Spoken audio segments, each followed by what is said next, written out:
morning, students.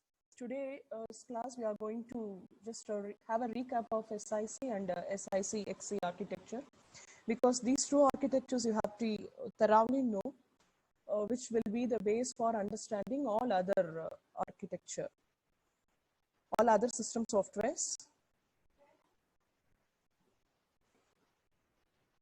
So first we see SIC and later we see SIC XC also. We know that both are hypothetical machines. These machine architectures are not in practice. All the majority features what the real architectures are sharing, keeping those architectures in mind, these machines are designed. Okay, so what do you mean by SIC? First of all, simplified instructional computer. There is a standard machine architecture. XC stands for extra equipment or extra expensive. So when we know these architectures, the hardware part completely, it's easy for us to understand the system softwares like assembler, loader, and a linker. You know what is the role of assembler also. Assembler translates the source program into object code. Afterwards, that program, if there are many subroutines, those are to be linked, and later it should be loaded into the primary memory for the execution. So here the picture of system software is given. Assembler takes source program as input and it produces object code as output. Linker links many subroutines which is required for execution. And what is the task of loader? Loader loads the program into the given memory address for the execution. Okay, now let us see what is SIC machine architecture. As I used to say in the class, you need to remember the code word MRDAIQ. Remember like this, Mr. DAIQ. So M stands for memory, R stands for register, D data format, A addressing mode, and 3 I's, you know, that input output, instruction format, and the instruction set. So regarding these features only we are going to discuss about in both the architecture. So SIC is simplified instructional computer. First, we are going to talk about the memory. What is the size of the memory? Size of the memory is given as 2 to the power of 15. In the same way, SIC XC, you should immediately remember. It is 2 to the power of 20. If you compare and study, it is easy for you to remember the things. So if the memory size is 2 to the power of 15, obviously the number of address lines is equal to 15, right? Okay. Memory consists of 8-bit bytes. Every byte is of 8-bit, and 3 consecutive bytes, it forms a word which is 24 bits. Every byte is addressable. I hope you know the meaning of this line. Every byte is given an address, right? And 3 bytes continuously put together becomes a word, which is 24 bits in size. So memory is over. Now we see what are the registers supported by SIC architecture. There are 5 registers supported by SIC, AXL, PC, SW. You have to remember the address also. The number is nothing but the address of those registers, which will be given in the program, so that it will be easy for you to translate it into object code. Right, A stands for accumulator. What is the purpose of accumulator? It is used to perform arithmetic operations.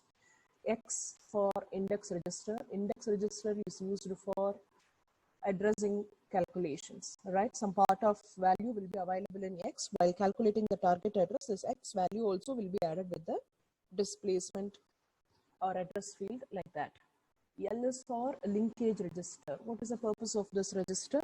This register is used when the control of the program is transferred from one program to the other program, or from main program to the subroutine.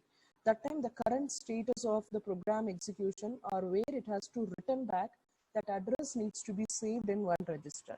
That register is nothing but linkage register. PC is program counter. What is the purpose of program counter? It always contains the address of the next instruction to be executed. SW is status word, which contains the condition code information and all.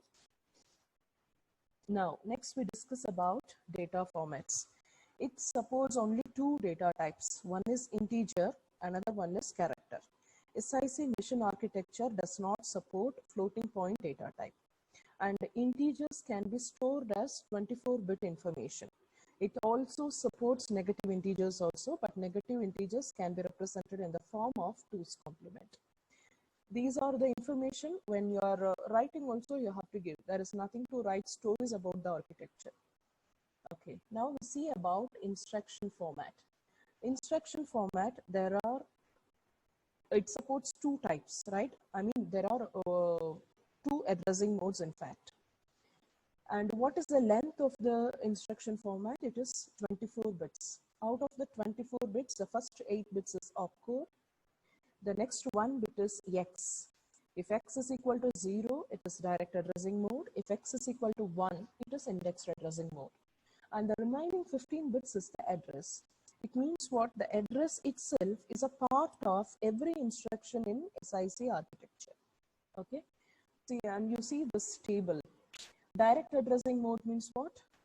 The data is available in the address field, right? Address field is a part of the instruction itself. What is indexed addressing mode? The target address can be calculated by adding this address field, which is part of the instruction, along with the contents of X register. So two addressing modes is supported by SIC architecture. One is direct, another one is indexed addressing mode. Okay, now we see the instruction set. We know what are the registers supported by this architecture. Accordingly, the instructions also, right? Load accumulator, load X register, store accumulator, store X register. What do you mean by load? From memory to register, if any data transfer takes place, it does load. What do you mean by store operation? If from the registers to memory, if any data is written, then it is nothing but store operation. Apart from this load and store, there are instructions for integer arithmetic operations also, add, subtraction, multiplication, and division. Then we have compare instruction. Then conditional jump instruction, jump less than, jump equal, jump on equal, jump greater than. Then subroutine instructions. When these instructions are being executed, there is a need of linkage register, jump to subroutine. When it is jumping to subroutine, the current status of the execution will be made available in the linkage register. Once the subroutine is executed, when it comes back to the original main program or the calling program, that time it will refer to the linkage register so that it will come to know where it has to go back.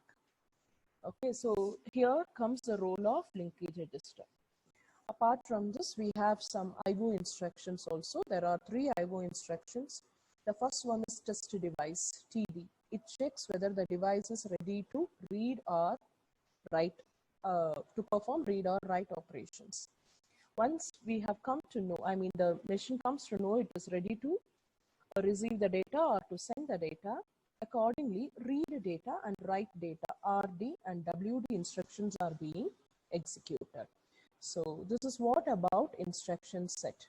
Load and store, arithmetic operations, compare, conditional jump, and subroutine linkage, then input output. Okay. So programming examples and all are not required. Now directly we go for SIC XC architecture. So what is the meaning of that XC? I already said it means extra equipment or extra expensive. So it has this upward compatibility. I mean, SIC can be, yes, whatever the instructions we are executing in SIC XC, it is able to execute the SIC instruction also, right? So it is just an extended version of SIC architecture. All the instructions what is suitable for SIC can be executed on SIC XC also. Okay, first we speak about memory. What is the size of memory? It is 2 to the power of 20. It means number of address lines is equal to 20 bits, isn't it? Then what are the registers supported by SIC XC? It supports A, X, L, PC, SW. Whatever is there in SIC is also supported by SIC XC. Apart from that, it supports these 4 registers, B, S, T, F, right? You can remember the number also. For A, I think the address was given as 0. For X, it was 1. L, it was 2, right? So for B, S, T, F, it is 3, 4, 5, 6. Then we had PC and SW as 8 and 9. So B is for base register, once again for address calculation. S and T are general working registers. F is floating point accumulator, and the length of this F register alone is 48 bits, and the rest of all registers are 24 bits in length. Only this floating point accumulator is of 48 bits in length. Okay, then instruction format. SIC XC architecture supports 4 types of instruction format. Format 1 is of 1 byte. Format 2, 2 bytes in length. 3 is 3 bytes in length. 4 is 4 bytes in length. So what is format 1? For 1 byte, we are able to store only the opcode. There are instructions written subroutine. All those instructions are just 1 byte instruction only. Format 2 instruction, where you have the opcode. Apart from that, we have 2 registers, and to store the address of each register, only 4 bits are reserved. So totally 16 bits and 2 bytes. Now let's move on to the format 3. Format 3 instruction, the first 6 bits for opcode NIXBPE. There are 6-bit information. Each bit is of 1 bit information, followed by 12-bit displacement field. Remember that this displacement field is not the address of a label. It is just the distance between the instruction and some label. Okay, it is just the distance. Okay, and if N and I value is given as 0, this SIC XC instruction format will become SIC instruction format. N and I can be 0 or can be 1. Both are invalid according to SIC XC architecture. But if you give the initializer value of N and I to 0, it becomes SIC architecture. That's how we are achieving the compatibility between SIC XC and SIC architecture. Now, we see what is format 4. Format 4, as usual, the first 6 bits is opcode, the next 6 bits is NIXBPE, and the last 20 bits is nothing but the address field. Okay, separately, you can expect this as a question in your final exam also. Explain the instruction formats of SIC XC architecture. You must know, you have to draw these diagrams and you have to explain what it is. Okay, now we try to understand this 1-bit information, what it says. If E is equal to 0, it is always format 3 instruction. If E is equal to 1, then it becomes format 4 instruction. Okay, now we understand the addressing modes. If at all we have to mark the invalidity, or if we are not using N and I, it is always marked as 1. If N is equal to 1, I is equal to 1, it means it is invalid, right? When you can call it as base relative addressing mode, you just take the combination of B and P first, okay? B is equal to 1 means it is base relative addressing mode. If P is equal to 1 and B is equal to 0 means it is PC relative addressing mode. In both the cases, N is also 1, I is also 1. It just marks those bits are invalid right now. Okay. What is direct addressing mode? In direct addressing mode, B is also 0, P is also 0. It means it is neither base relative nor PC relative, and it is not indirect addressing mode. It is not immediate addressing mode also. If N is equal to 1, I is equal to 1, it says that only. Then, what is immediate addressing mode? If it is immediate addressing mode, I value is 1, N value is equal to 0, right? And X will be set to 1 if it is indexed addressing mode. Otherwise, X value will remain 0. When can you say it is extended format or format 4 instruction? When the value E is equal to 1. If E is equal to 0, it is format 3 instruction. And one more thing you have to remember, format 3 instruction only produces all these different addressing formats.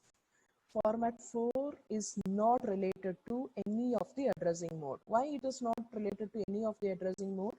Because format 4 has directly the capacity of storing the 20-bit. Whereas in format 3, we have only 12-bit address field, or 12-bit only we have. to store the address. So this address field is to be populated to become 20. That's why the addressing modes are coming into picture when the instruction format is of format 3 type. I hope you have understood this. If it is format 4, if E is equal to set to 1, no addressing modes come into picture. We don't have any need of addressing mode because that instruction format has a direct capacity of storing the entire 20-bit address field. Okay, so just we go through once again the addressing modes. When do you say it is base relative? B is equal to 1, but P is set to 0. When can we say it is PC relative? P is equal to 1 and B is equal to 0. When do we say it is direct addressing mode? Direct means N is equal to 1, I is equal to 1, B is 0, P is 0. It means it is neither PC relative nor base relative. It is neither immediate addressing mode nor indirect addressing mode. In that case, we can think the instruction belongs to direct addressing mode. What is immediate addressing mode? N is equal to 0, I is equal to 1. When you can call it as indirect addressing mode, N is equal to 1, but I is equal to 0. These 2-bit combination you have to consider. When can we say it is indexed addressing mode? X is equal to 1. When do we say it is format 4? If E value is set to 1, all the addressing modes, everything vanishes out of the picture. Okay, it is just a format 4 instruction. Okay, again there is a picture. You see, when can we say it is base relative addressing mode? N is invalid, I is invalid. Maybe it is indexed addressing mode also. That is why they have not given the value for X. This base relative can be combined with indexed addressing mode also. Excuse me. B is equal to 1, P is equal to 0. Initially, we assume all the instructions by default belong to PC relative addressing mode. If it is not in PC relative addressing mode, then we may suspect that it belongs to the base relative addressing mode.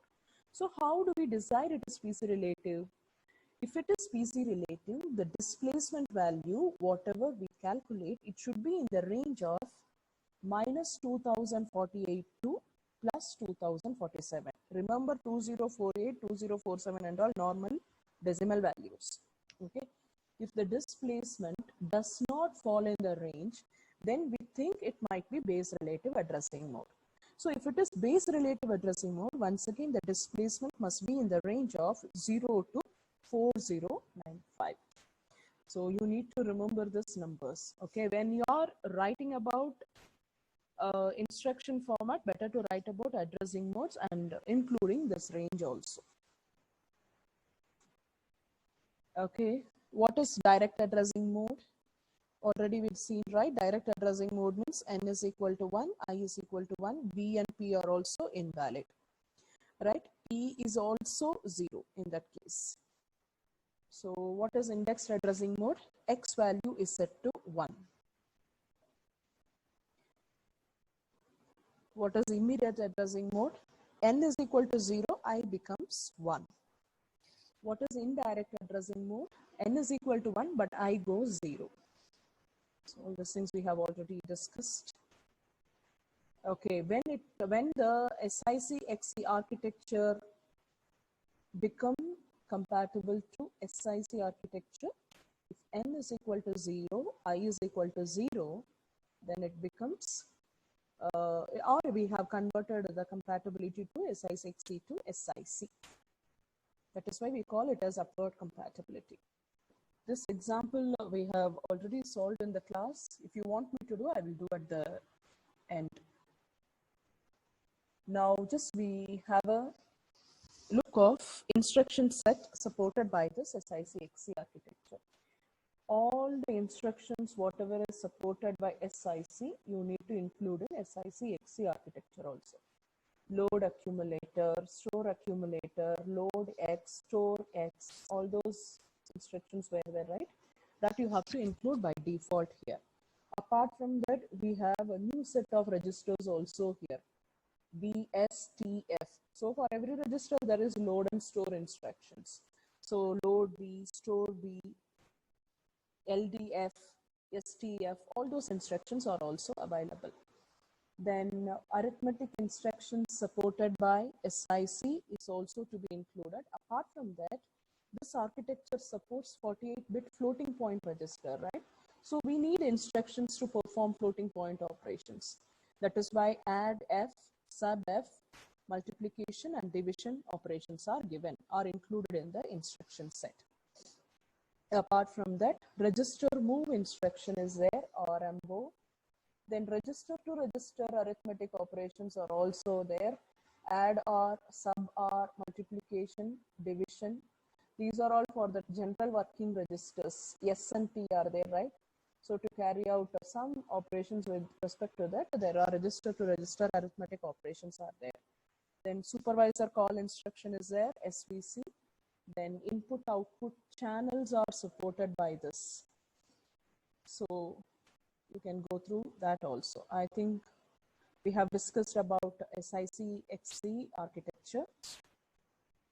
You remember the code word MRDAIQ, that will help you to reproduce all the points with respect to this architecture. Is there any